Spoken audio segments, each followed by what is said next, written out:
Dottor, tengono un problema. Un problema? No, veramente, dottor, c'è uno. Ah, mi dica. Dottor, mi paga sempre la canna. In che senso esattamente? Dottor, io esco con i compagni miei e paga la canna.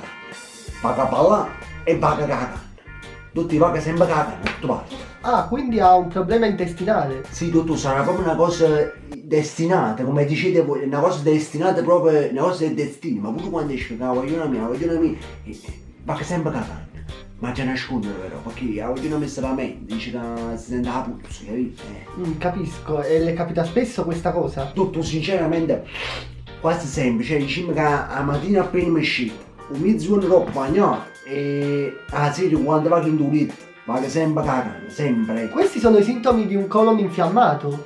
Dottor, proprio come dite voi, dico pure, mannaggia la colonna, dico no, perché poi mi rilassa, allora c'è tutto, mi rilassa, perché mi sfogo, e poi mi viene una fame enorme, ma esagero, ma comincio a mangiare cornetti, pizzette, patatine, cioccolatini, tutte cose, ma tutte cose. Va bene, allora credo di aver capito il problema. Le prescrivo queste siringhe da prendere 2 volte al giorno, si chiamano Cacnu Moment. No, dottor, il siringo non mi serve, dottor. Allora possiamo fare le cachiflu a supposte. Dottor, non mi serve, non mi piace il supposto, dottor. Vabbè, allora le prescrivo le Zeno Strunz effervescenti. No, dottor, ma quali effervescenti, non mi serve, dottor. E ma ti fa strada, come serve? Dottor, mi serve essere una accendinata,